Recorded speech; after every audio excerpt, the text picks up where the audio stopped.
Well, good morning, and it's 8:45. I've had the heater going on in the garage for about an hour. Took the chill off. Today. Well, anyway, yesterday. Couple of follow-ups. It is a 1971 engine. I've checked the VIN number. It's a 71 engine and a 72 frame. Okay, so that's one little hiccup in the reconstruction. I believe that this is the proper battery box for Fastback.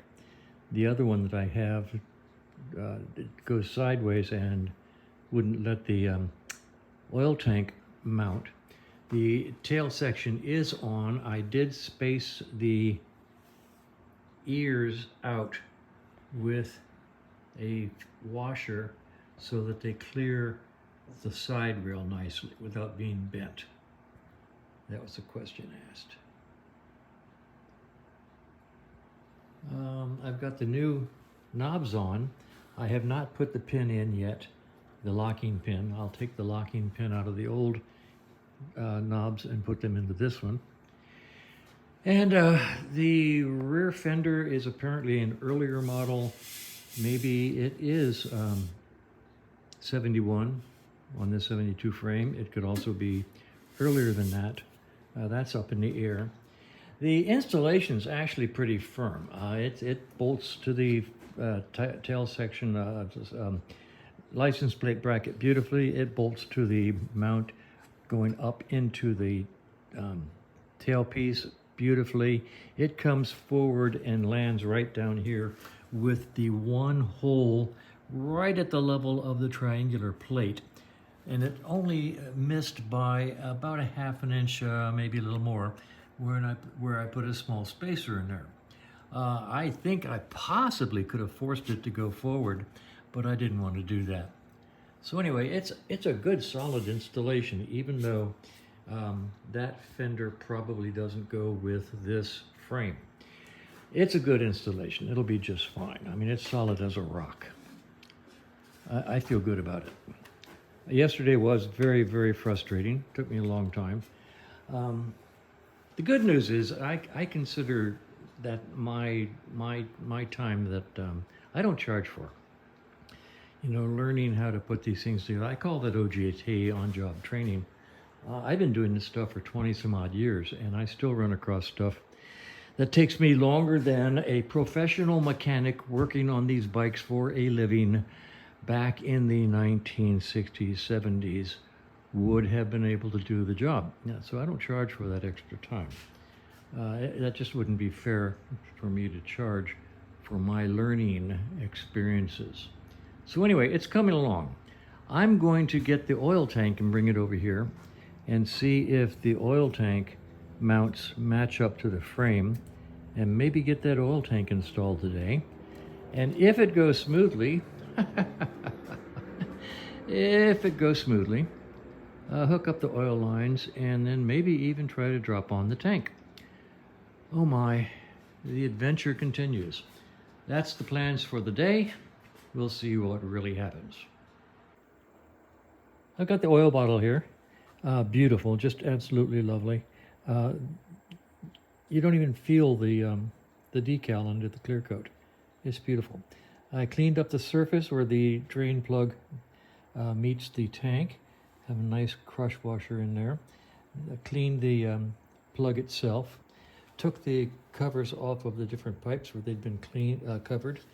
The locating pin down here, I took the paint off of it so it'll slide into the grommet smoother. Doing a lot of prep, getting ready to go. And the inside looks good. The client cleaned the inside. And getting ready to put it on the bike. It does slide in nicely. I've cleaned up the supply filter, nice and pretty. I'm going to try to take this fitting off of here because it's silly. You can see the size of the pipe that's inside of it.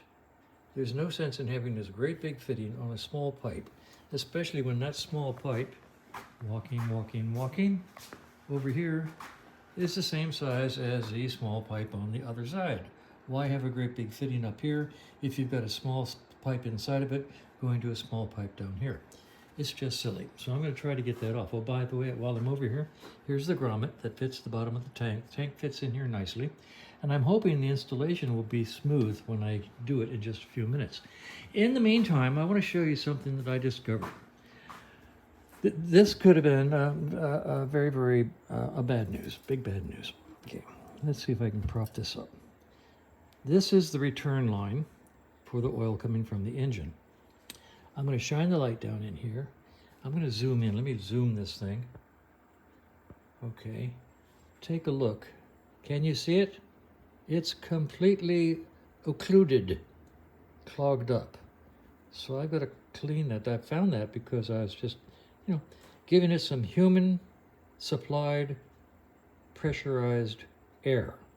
I was blowing through it to make sure it was clear. And it wasn't. Look at it. It's just a mess in there. So I'm going to clean that out. That could have been a bad situation. Inside looks good. I may rinse it with hot soapy water and then dry it with the dryer. But basically it looks really good. Okay, let's see. Can I focus? Hello, focus. Anyway, it looks good. So I'm going to try to clean this out right now and get some good, clear return line internals, shall I say. Anyway, that's what I'm going to do. All right, this is what I've gotten out of that return oil line so far. This much crud. And right down to and including this little chunk. I've seen stuff like this before twice. Once a powder coater had shoved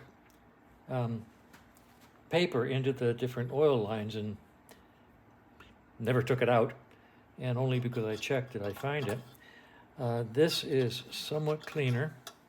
I hope you're seeing this. Okay, this is somewhat cleaner. But what I'm doing now is spraying cleaner, carb cleaner, into the throat in here, the return port down here, and watching what comes out down here. So I thought I'd do a little more so you might have the opportunity to see some of this come out. So I'm going to stick the sprayer into the throat here, into the return port, like so, and give it a shot. And look at, see that? That's still coming out. I hope you're seeing that.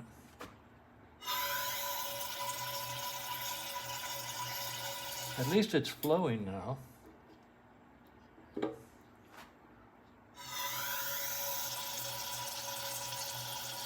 I was able to run a wire through it, and I'm thinking of getting something more flexible, but at least it's coming out sort of clear. Not really, but sort of. You can still see it over here. Gee, I just love doing stuff like this with something so pretty. But, okay. So, anyway, that's what I found in the return line. And until I get fluid running clean, I'm not putting this tank back on the bike. So that's where we are. I'll let you know what I do in a few minutes. Let's see if I can turn it around and show you that it is somewhat cleaner in here. Pop it up.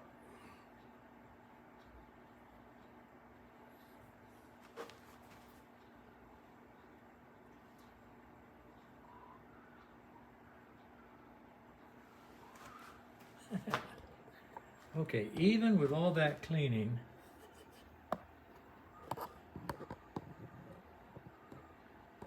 let me zoom in here.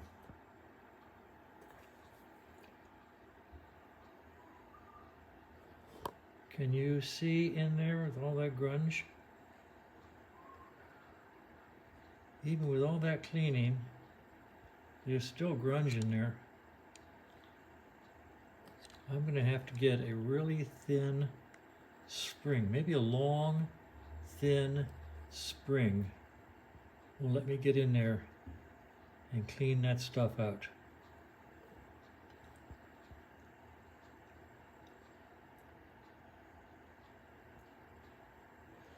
Oh well, that's this is interesting.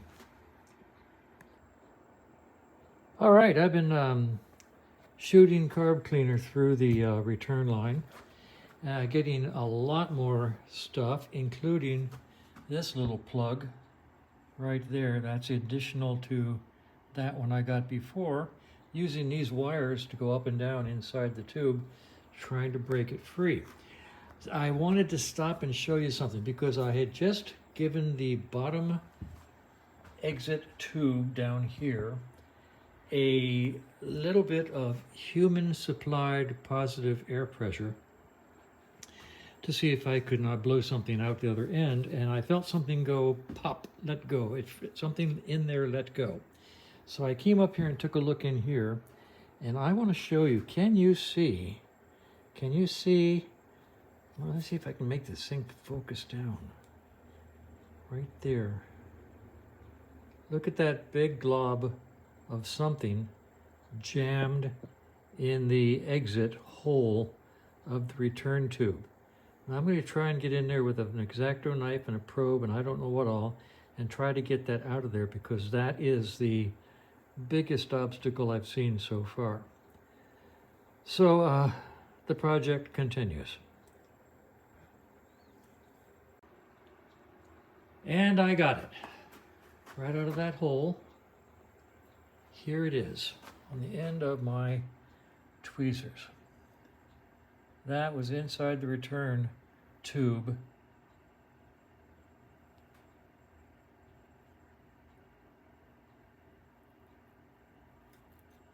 And I'm not sure what it is.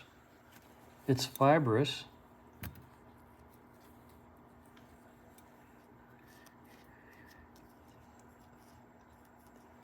It doesn't break up very easily. And I would bet you $1 that it is something from the painter. No, but it wouldn't be black. I mean, seriously, it wouldn't be black, I don't think, if the painter put that in there. But it's in there. Look at that. I mean, that is tough stuff.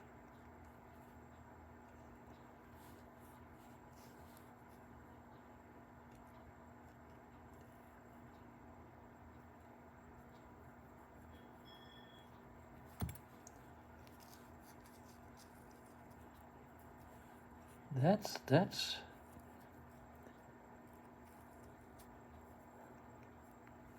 I don't know what that is.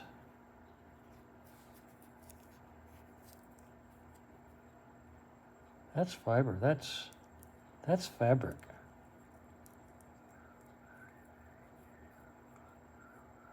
I don't know if it went completely through the motor and came out, or if it was part of the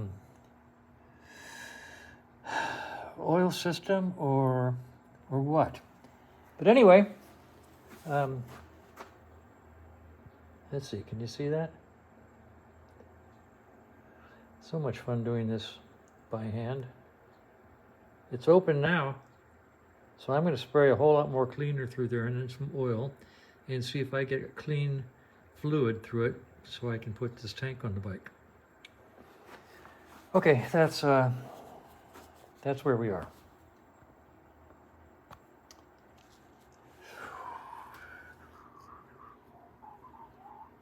Interesting. Well, I wish I'd set the camera up sooner because I just shot all kinds of stuff out of here. I've got a clean cloth here. I'm going to do it one more time and see how clean it comes out, okay?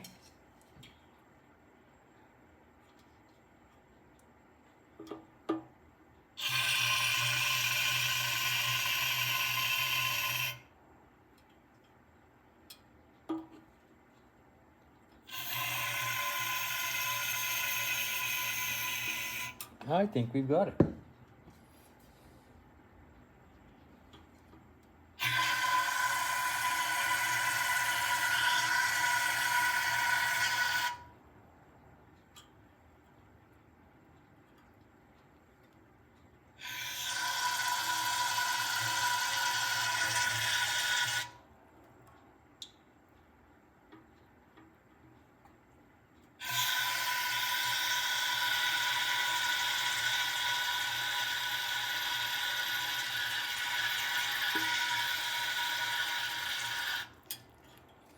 but not quite. A few more reamings with wire, and we'll see what happens. Okay, after all that washing out with spray cleaner, after all that blowing out with human provided positive pressure, me blowing on the bottom, I finally get out the big dog, turned on the big compressor and fired up and ran about 100 pounds through there from the bottom up. And I just want to show you something. It's worth seeing, I guess. Let's see if I can get the focus going down here. And I'll put this in here, and look at that hanging out of the hole. There's still stuff in there. I don't think I can do both of these. I'm going to try this with the tweezers. Let's see if I can do it on video.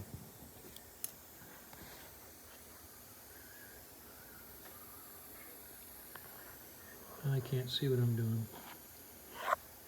Is it possible to turn on the light? Hang on. Okay, I got another chunk out of there.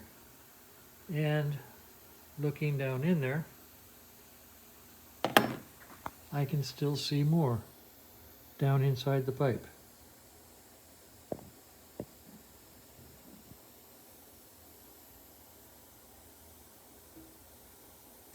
So I'll give it a little bit more air pressure and see if I can dig some more out of there.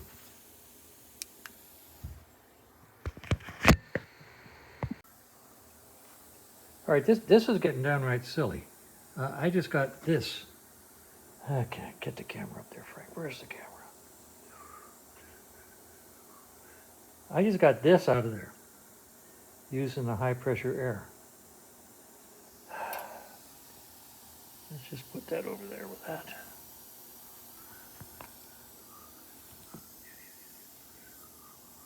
And I think I can still see. Yep, I can see camera. This is frustrating. I can see more down in there. Look at that. Let me go after that now. All right, that last blast of compressed air blew out the last plug. It's nice and clear now. I can blow through it by human-powered positive pressure, and I get a good clean flow.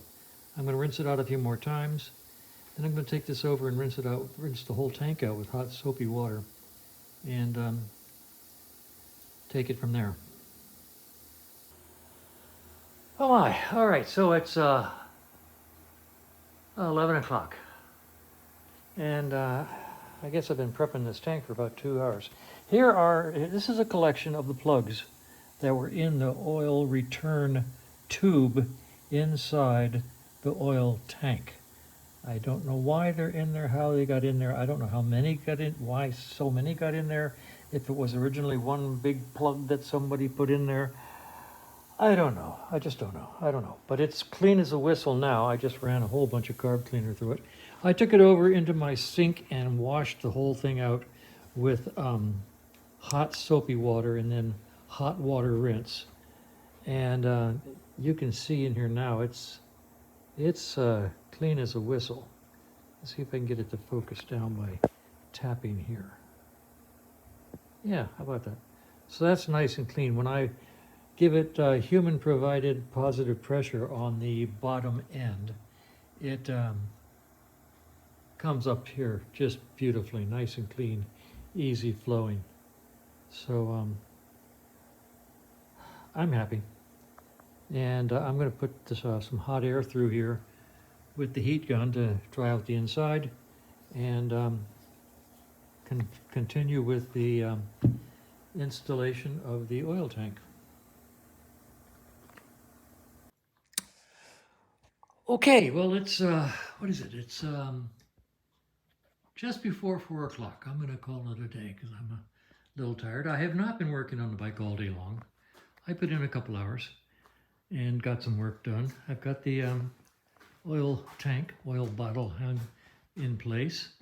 I have run the lines. I'll probably take some flack from commenters on using the nylon reinforced plastic tubing.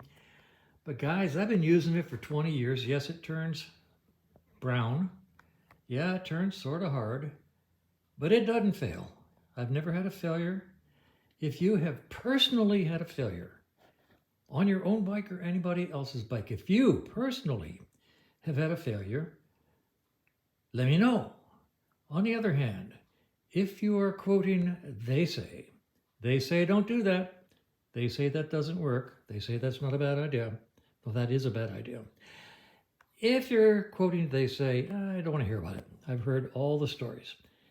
I have no problem using the nylon reinforced translucent plastic tubing.